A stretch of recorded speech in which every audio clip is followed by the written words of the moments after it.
turn the powder, the moisture and everything keeps it all together. There is an acceptable amount of moisture within a subfloor, and that is 75% RH, relative humidity. It doesn't mean there's 75% moisture in that floor, it's relative humidity, it's relative to the area, the ambient conditions, temperature, etc. How do we test for that? Do you floor layers? Are you floor layer? You have moisture meters, guys? One of these, yeah? You have one of those, hygrometer, right, okay.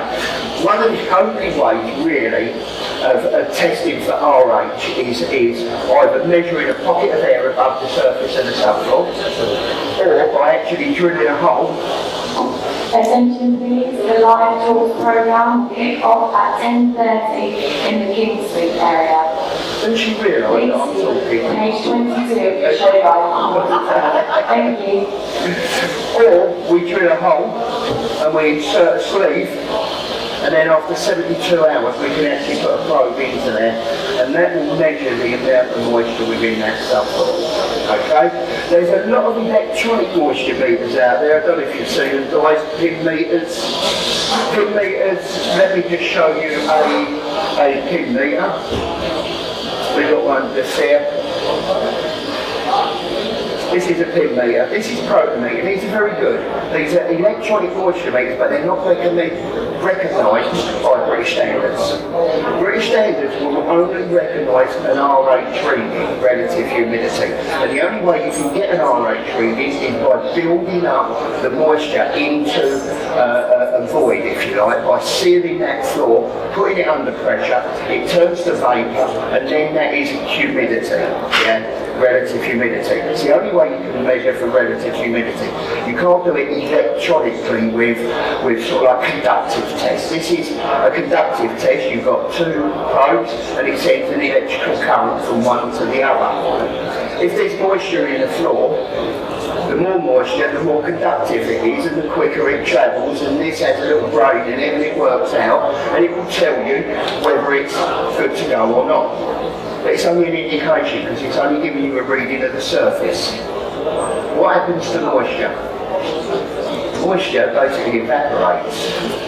So your moisture below, you're not getting a reading on that because the surface will be evaporating and you'll be getting a false reading. But it's a good indication. Where do you put that piece of kit? When you go out, where do you put it? Right, if that was the middle of the floor, and that's taking a reading there, what about over there? Or there? Or there? Or there? I read another one, I'll move it. About £120 a piece, yeah? They say you've got to have 5 of them. Now, what's it like on site? If you go on site, yeah, builders, they're brilliant, aren't they? They see that, they go, oh, yellow, I've got to have that. They don't know what it is, but it's yellow, yeah, and it goes. And you've got 120 quid gone, or if not more, yeah? These things need sealing to the floor with a butyl tape. So you've got that grey tape that comes with it. That's the only thing you can use. You can't use silicone, you can't use plasticine or anything like that, because that's got moisture in it. So you'll get a false reading because that will recognise that moisture in there and give you a false reading. So with that, is really good, because that tells you exactly where to put that. This will give you an indication of where your highest readings are. And if you turn it on, because we had a few beers last night, yeah, you'll see just there that it goes from green to yellow to red. Yeah.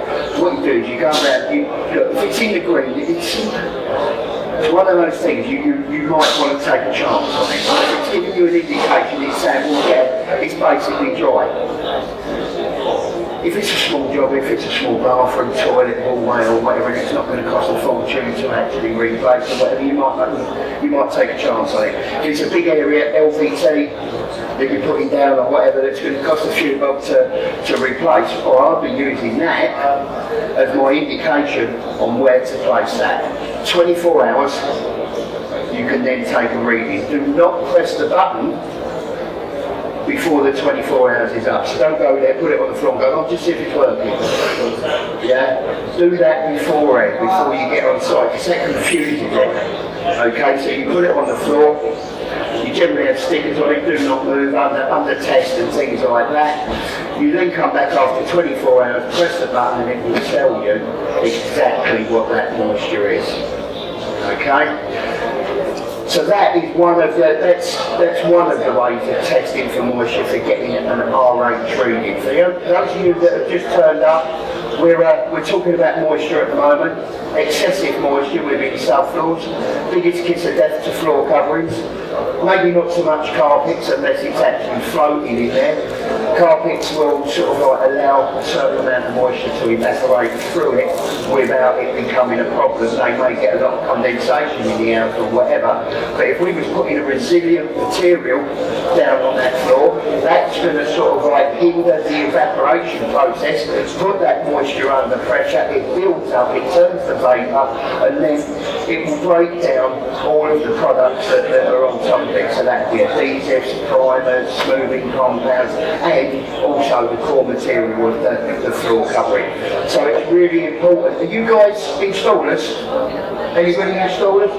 Yeah, do you test for moisture? You do. What do you have? One of those. Yeah, it's a good start, but it only gives you an indication, guys. Sometimes it's a false indication. You think it's good to go, but it's only getting a surface reading. You'll see here, moisture is it's quite a sort of like it's a science really on whether you get it right or not. Where does moisture come from? Any idea? Up there, yeah, clouds, maybe it pours down with rain, the ground absorbs it, you get heat, whatever, that moisture then starts evaporating, going back up, making clouds again, ready to rain again when it gets too heavy. If you interfere with that, you stop that in any way, it builds pressure up with the moisture. That's when it turns to vapour, and that's when it breaks down everything that's been put on top of it. So, what's the main cause of excessive moisture within subfloors? Any sort of like ideas on that one? About new buildings. Yeah, basically most new buildings now, if it's ground floor, it's concrete, isn't it? It's concrete, and you've got like a builder's screed on top of that. Any idea how long it will take for an average thickness, newly laid concrete substrate to dry out naturally? Any idea how long that takes? Try 2 years. 2 years for that to get below 75% R8. That's up to 50 mil. So up to 50 mil of concrete, if it's in ideal conditions, that is that the temperature's between sort of like 18 and 20 degrees C, the humidity levels in the air are between 35 and 55, yeah, and that it's sealed from the elements, yes, it will dry at 1 mil per day, up to 50 mil. If it's 100 mil, it compounds. 100 mil will take 200 days, yeah. 200 mil, which is an average thickness slab, will take, on average, 600 days. I'm not going to say 2 years. So how do we get over that? Because Mrs. Smith is not going to sit there with all her rattan furniture, waiting to go in her brand new conservatory, sitting there patiently going, so I'll wait 2 years until we go in there and put some flooring down. It's not going to happen, is it? Well, we're building on this today. This is just quickly just to get you sort of like to get the juices flowing, if you like, on moisture. We're going to be going through how to get over that with vapour suppressants and DPMs, okay, to fast track it. New builds, conservatories, extensions, anything like that, if it's a concrete floor, it's going to take ages to dry out. We can get over that by using a moisture suppressant. I don't know if you're familiar with those, they're water-based. How can you have a water-based product that's going to stop water coming in here? But they're water-based, I'm not a chemist or whatever. They're water-based, two-coat application, and it slows down the evaporation of the moisture. It allows it through at a controlled rate, and will last for a certain amount of time. So these can be used in buildings that do not have a problem.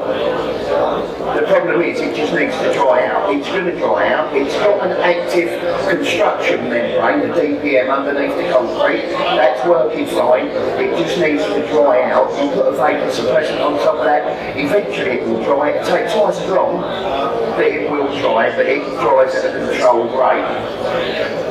Where else can we get moisture from?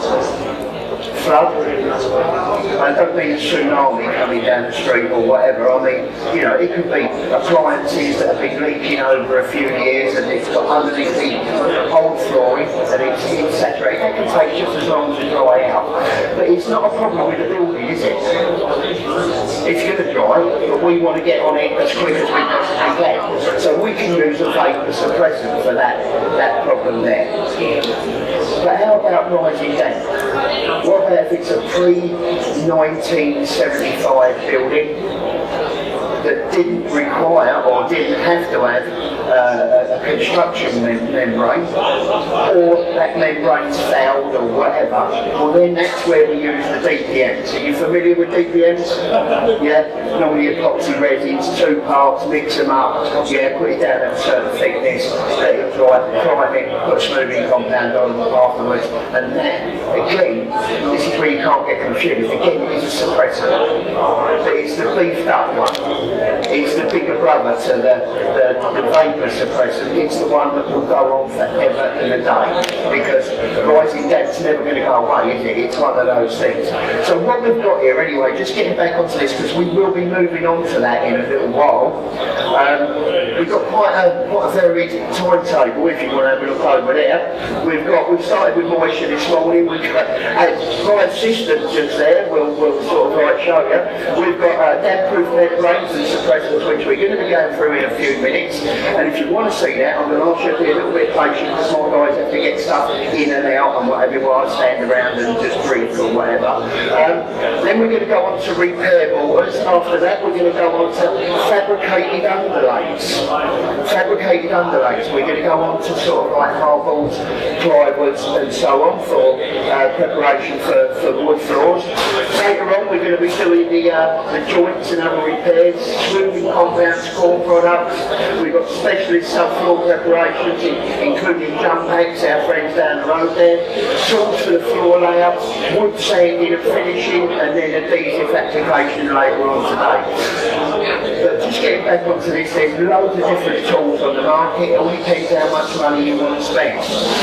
We've got the protometer here. We've got quite a few protometers. We've got the mini just there, probably about 130 quid or 140 quid, something like that. A good indication. You've got that there, probably about 1,200 quid, that piece of kit there. So that's if you're doing big jobs, you know, expensive jobs, you want to find out. This will give you everything. This will even give you the temperature that room will get, condensation and everything like that. It works with the boxes. You've got this box just here. It's one of these, but without the expensive bit. It's just the box.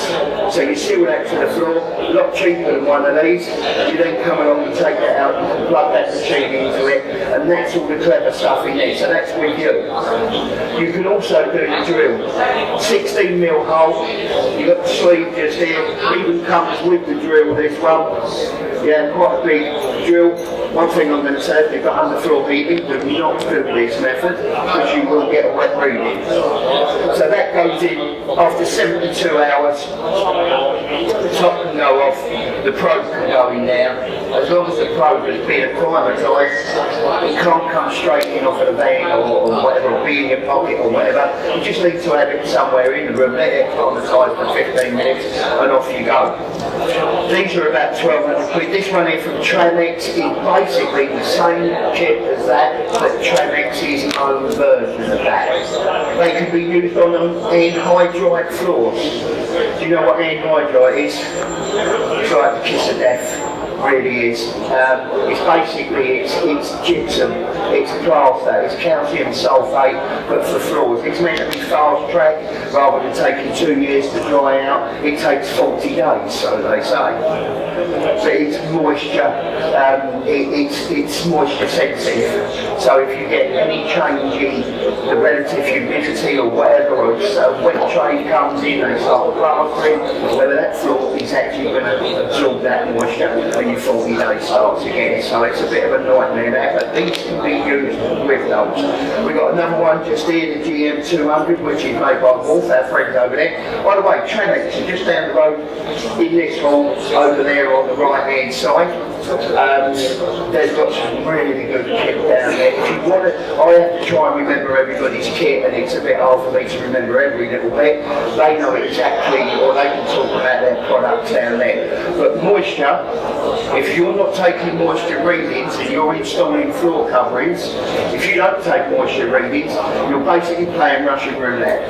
You know that if you go in and just touch a person's floor, do one little bit of subfloor prep or anything like that, you own that subfloor.